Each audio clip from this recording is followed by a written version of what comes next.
Sir, I demand in this August House to make paternity leave a legal right in India.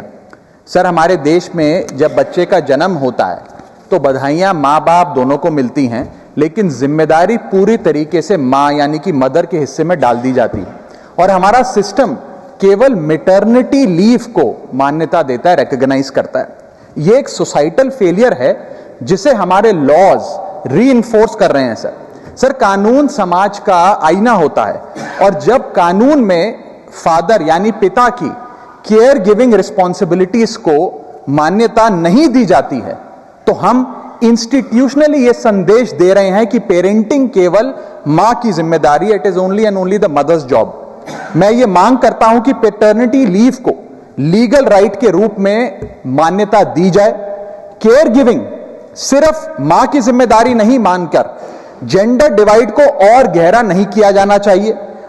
अब इसे बदलने का समय आ गया है। सर, एक मां 9 महीने तक बच्चे को पेट में पालती है व्हेन शी इज प्रेग्नेंट, फिर नॉर्मल डिलीवरी या सिजेरियन जैसी मुश्किल प्रोसीजर से गुजरती है।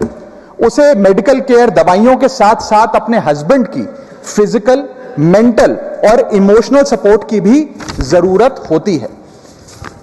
पति की भी बीवी के प्रति केयर गिविंग रिस्पॉन्सिबिलिटीज होती हैं, सिर्फ बच्चे के प्रति नहीं।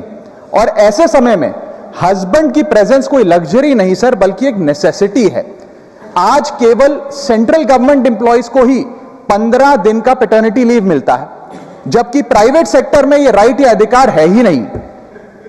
स्वीडन, आइसलैंड और जापान जैसे देशों में यह लीगल राइट 90 दिन से लेकर 52 हफ्तों तक की एक गारंटीड राइट के तौर पे दिया जाता है। भारत में 90% वर्कफोर्स प्राइवेट सेक्टर में है, यानी कि अधिकांश पिताओं के पास यह अधिकार है ही नहीं। इसीलिए मैं सरकार से मांग करता हूं कि पैटर्निटी लीव को लीगल राइट बनाया जाए, क्योंकि केयर गिविंग सिर्फ मां की ही नहीं बल्कि एक shared responsibility of both the mother and the father. Thank you sir.